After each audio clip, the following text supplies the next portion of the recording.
Assalamualaikum warahmatullahi wabarakatuh. Pada kesempatan kali ini, kami ingin mempresentasikan laporan pertanggungjawaban triwulan 3A untuk bidang media BEM FTUI. Sebelumnya perkenalkan, nama saya Akila Salmagista, Bioproses 2017, anggota aktif IKM FTUI 2017 sebagai Kepala Bidang Media. Perkenalkan, nama saya Afif Durrahman, Teknik Komputer 2017, anggota aktif IKM FTUI 2017 sebagai Wakil Kepala Bidang Media BEM FTUI 2020.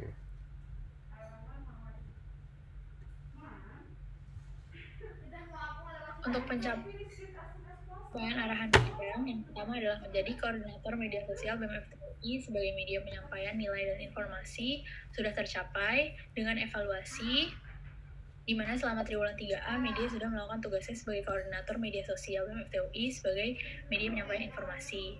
Dan yang kedua adalah untuk mengontrol kualitas penyebaran informasi pada seluruh kanal media sosial yang mengatasnamakan BEM FTUI. Ini juga sudah tercapai dengan evaluasi di mana media sejauh ini sudah cukup baik dalam menjaga kualitas penyebaran informasi seperti penjagaan SOP mengenai poster dan juga jarkom. Dan ketiga, menganalisis, merancang, dan mengembangkan konsep desain sebagai perwajahan BEM FTUI 2020 agar sesuai dengan kebutuhan warga. Hal ini juga sudah tercapai di mana pada triwulan 3A media masih dapat menjaga konsistensinya mengenai konsep desain yang telah direncanakan di awal kepengurusan serta melakukan beberapa penyesuaian untuk memenuhi kebutuhan warga.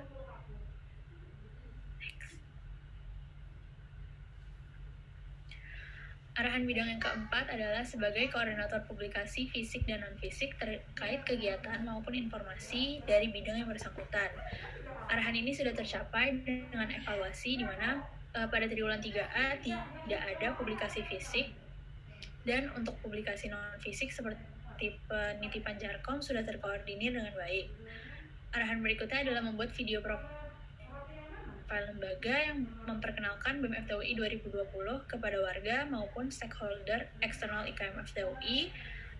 Arahan yang ini belum tercapai di mana pembuatan video profil masih terhambat karena penyesuaian jadwal serta kendala dalam rekaman karena kondisi KLB. Untuk yang keenam yaitu minimal 1 kali mengadakan konsolidasi bidang setiap triwulan sepanjang kepengurusan. Arahan yang ini sudah tercapai di mana sudah terjadi konsolidasi bidang bersama dengan koridor Kominfo secara online.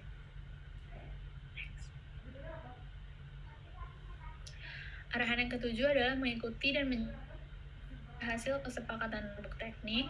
Arahan ini sudah tercapai dengan evaluasi di mana kesepakatan terkait SOP poster eksternal serta header footer yang merupakan hasil rembuk tapi dijalankan dengan baik. Arahan ke-8 adalah minimal 2 kali setiap triwulannya mengadakan rapat koordinasi bidang bersama IMD atau IMPI. Hal ini juga sudah tercapai di mana pada triwulan 3A telah dilaksanakan 2 kali rapat koordinasi bidang humas yang diselenggarakan bersamaan dengan bidang relasi. Yang ke-9 adalah melakukan Rendu check act atas talent control pada bidang media. Hal ini juga sudah tercapai dengan evaluasi di mana BPH Media BEM FTUI telah melakukan penanaman kaderisasi kepada pengurus media BEM FTUI 2020.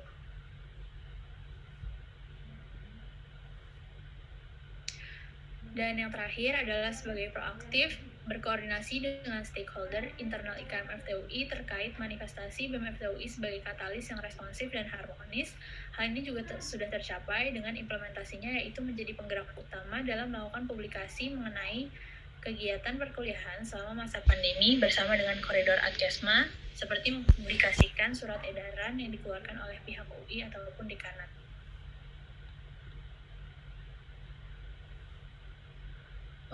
Untuk Renstra dari pemenuhan arahan ketua adalah untuk menyamakan persepsi mengenai branding BEM FTUI agar seluruh anggota dapat memberikan revisi untuk poster yang tidak sesuai dengan branding. Selain itu juga membuat matriks mengenai informasi eksternal yang dapat dititipkan di kanal media sosial BEM FTUI 2020. Untuk analisis SWOT bidang, untuk strength-nya, di mana setiap individu di bidang media selalu memiliki inovasi untuk meningkatkan kinerja dari masing-masing program kerja. Selain itu, setiap individu juga memiliki kemampuan yang baik dalam melakukan tugas desain dan ide-ide podcast, sehingga pengerjaan program kerja berjalan dengan lancar. Untuk Renstra-nya, itu untuk menjaga kinerja serta terus meningkatkan dan mengasah kreativitas serta menggugah inovasi dari masing-masing individu. Selain itu juga dengan memberikan pengetahuan kepada seluruh anggota mengenai seluruh proker. Untuk weakness-nya adalah permintaan desain dari bidang lain yang tidak mengikuti SOP sehingga harus melakukan follow up dan revisi beberapa kali. Untuk range-nya adalah dengan meningkatkan ketegasan mengenai permintaan desain. Untuk opportunity-nya, setiap anggota badan pengurus dapat mencetuskan ide konten yang berbeda-beda terhadap podcast, dan range-nya adalah membantu penjagaan timeline atau waktu publikasi dari podcast. Dan untuk thread-nya terjadi pada permintaan desain di mana terdapat beberapa bidang yang tidak menghubungi BPH bidang media dan langsung menghubungi badan pengurus.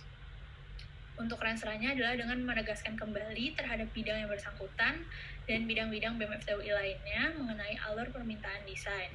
Selain itu juga menegaskan kepada badan pengurus untuk menolak apabila menerima permintaan desain selain dari BPH bidang media. Untuk penanaman kurikulum kaderisasi sudah dilakukan selama rapat bidang, dan terdapat satu poin yang masih belum ditanamkan, yaitu poin B2.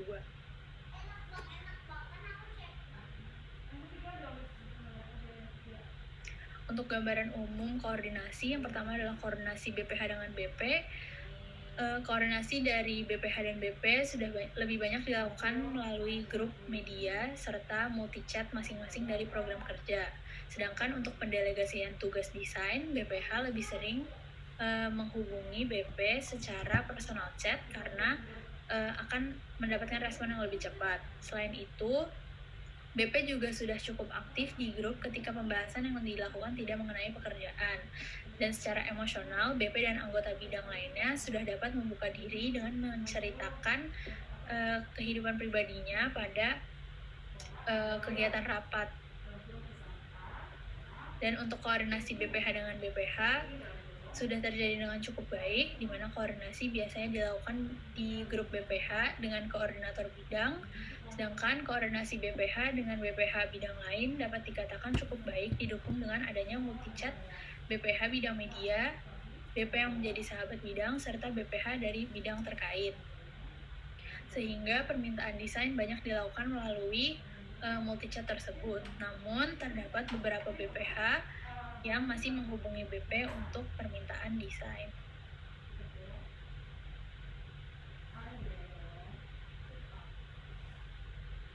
Untuk proker yang pertama adalah proker sosial media, di mana proker ini bersifat keberlanjutan dan dilaksanakan di sepanjang triwulan 3A. Proker ini bertujuan untuk mewadahi publikasi proker internal maupun eksternal BMFTUI serta sebagai media komunikasi dari BMFTUI 2020 kepada warga. Parameter yang pertama adalah 100% proker yang mengundang warga terpublikasikan melalui Instagram BMFTUI. Hal ini belum tercapai atau belum dapat diukur. Untuk keterangannya, secara progresif, seluruh proker BMFTUI pada triwulan 3A telah terpublikasi di Instagram BMFTUI. Untuk parameter yang kedua adalah 100% proker proyek BMFTUI terpublikasikan melalui timeline OA Line BMFTUI 2020. Hal ini juga belum dapat dikatakan tercapai karena masih berjalan hingga triwulan 3B.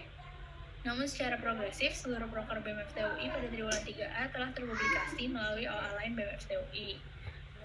Untuk parameter yang ketiga adalah 80% pertanyaan mengenai lembaga dan perkuliahan yang masuk ke dalam OA Line dan DM Instagram terbalas.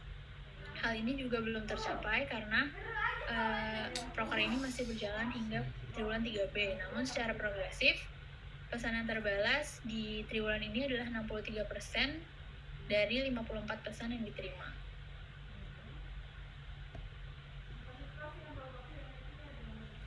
Parameter yang keempat adalah mengadakan sesi tanya jawab atau kuis di Instagram minimal sebulan sekali. Hal ini belum tercapai atau belum dapat diukur, namun secara progresif setiap bulannya pada triwulan 3A Terdapat sesi tanya jawab atau kuis di Instagram sebanyak 1 kali. Dan parameter yang terakhir adalah setiap posting BMFTUI 2020 mengacu pada SOP desain BMFTUI 2020. Hal ini juga belum tercapai atau belum dapat diukur karena program kerjanya masih berjalan hingga triwulan 3B. Namun secara progresif seluruh postingan BMFTUI 2020 di Instagram sudah mengacu pada SOP desain BMFTUI 2020.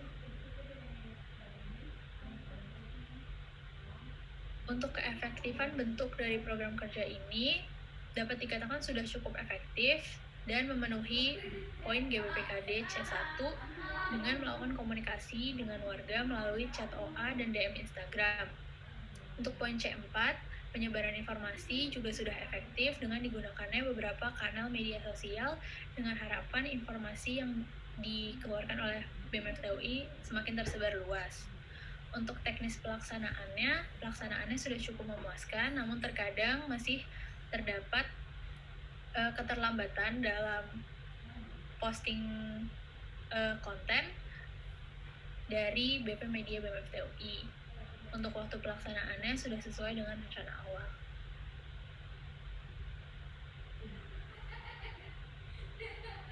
Untuk renstra dari sosial media, yang pertama adalah menegaskan SOP mengenai publikasi melalui sosial media BMFTUI agar tidak ada permintaan Jarkom yang tidak sesuai dengan SOP. Dan yang kedua adalah dengan mengecek poster yang sudah dibuat oleh bidang lain untuk memastikan bahwa poster tersebut sesuai dengan branding BMFTUI 2020.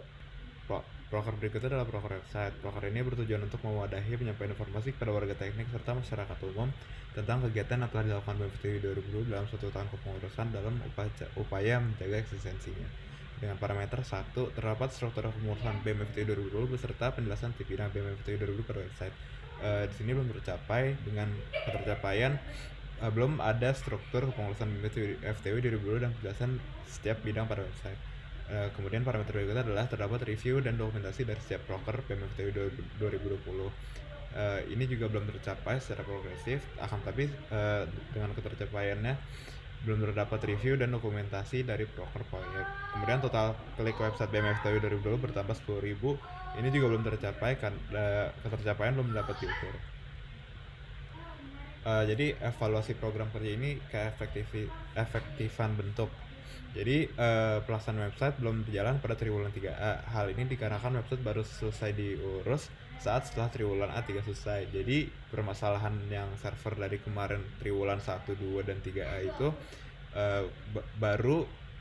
akhirnya baru benar-benar diselesaikan pada akhir triwulan 3A, dan kita juga baru mulai memasuki lebih ke arah memulai mengurus kembali website. Sehingga untuk triwulan 3A ini parameter website belum bisa diukur. Waktu pelaksanaan program kerja ini masih terhambat karena belum terupdate WordPress website BMFTUI sampai akhir triwulan 3 tadi. Kemudian ini dari Renstra Proker, sebaiknya masalah yang terjadi di website segera diurus dari awal kepengurusan dimulai. Kemudian website mempersiapkan konten-konten website yang akan dipublikasikan. Proker berikutnya adalah podcast YouTube. Tujuannya adalah mewadahi penyampaian informasi kepada warga teknik serta masyarakat umum tentang Frequently Asked Question FTUI. Pencapaian parameter. Nomor 1, parameter mempublikasikan podcast sebanyak 1 setiap bulan dengan konten formal yang bersifat menghibur dan atau bermanfaat. Di sini parameter tercapai karena secara progresif terdapat 5 podcast yang sudah dipublikasikan pada triwulan 3A. Kemudian nomor 2, mempublikasikan 4 video selama satu kepengurusan yang menjawab pertanyaan-pertanyaan yang sering muncul mengenai fakultas teknik. Ini juga belum tercapai. Ketercapaiannya belum terdapat video yang menjawab pertanyaan-pertanyaan yang sering muncul mengenai fakultas teknik. Kemudian parameter ketiga, mempublikasikan rilisnya podcast di media Instagram, OA, Line, dan Mading BMFTUI untuk meningkatkan awareness dan meningkatkan pendengar podcast. Ya, secara progresif juga belum tercapai. Maksudnya secara keseluruhan belum tercapai, tapi secara progresif podcast pertama telah rilis terpublikasi melalui Instagram BMFTUI dan OA Line. Kemudian Mading pada triwulan 3A ditiadakan. Evaluasi proker, pertama keefektifan. Podcast dinilai efektif dan memenuhi poin GBPKD C4 karena podcast dapat diakses kapanpun dan dimanapun melalui berbagai platform seperti Spotify dan juga Apple Music. Selain itu, podcast juga mengundang beberapa narasumber dari luar untuk memberikan informasi kepada warga teknik. Kemudian teknik pelaksanaan podcast secara daring dapat dikatakan cukup mudah, seperti melakukan online meeting. Seluruh anggota yang bertanggung jawab terhadap podcast melakukan audio editing. Kemudian setiap 2 badan pengurus bertanggung jawab untuk merencanakan dan mengeksekusi 2 episode podcast. Waktu pelaksanaan podcast sudah disesuai, yaitu mempublikasi minimal 1 podcast setiap bulan. Range prokernya perlu memastikan bahwa setiap bulannya terpublikasikan podcast baik dari bidang lain atau produksi bidang media sendiri. Kemudian memastikan perencanaan konten podcast oleh badan pengurus tidak memiliki kendala sehingga podcast dapat terbit tepat waktu. Kesimpulan, pada triwulan 3 ini bidang media memiliki 2 buah proker aktif yang berjalan, yaitu social media dan podcast slash YouTube. Parameter pada proker secara keseluruhan belum tercapai dikarenakan memang pelaksanaan yang sampai akhir kepengurusan. Akan tetapi apabila dilihat secara progresif, hampir seluruh parameter proker dapat dinyatakan tercapai pada triwulan 3A, kecuali 1 parameter pada proker social media. Untuk arahan bidang yang disusun oleh ketua lembaga sudah dijalankan oleh bidang media dengan cukup baik. 9 dari 10 arahan bidang sudah bisa dikatakan tercapai pada triwulan 3A. Begitu pula dengan kurikulum kaderisasi pada triwulan 3A, kurikulum kaderisasi SPJ bidang media sudah tercapai 4 dari 5. Kemudian resra bidang pertama untuk 3A, untuk triwulan 3A untuk tahun depan. Mulai waspada terhadap pesan masuk dikarenakan pada masa ini banyak merupakan masa penerimaan mahasiswa baru, sehingga banyak pesan yang pastinya akan masuk kepada sosial media. Kemudian minta bantuan koridor Adkesma untuk memegang akun official account sehingga dapat langsung menjawab pertanyaan terkait penerimaan mahasiswa baru. Dan untuk triwulan selanjutnya memulai penyusunan website, menegaskan SOP kepada BPH bidang lain mengenai alur permintaan desain, dan terakhir menjawab pertanyaan di sosial media dengan melakukan pengecekan secara berkala pada akun-akun sosmed. Sekian presentasi dari kami dari bidang media BMFTW 2020. Kurang lebihnya mohon maaf. Wassalamualaikum warahmatullahi wabarakatuh.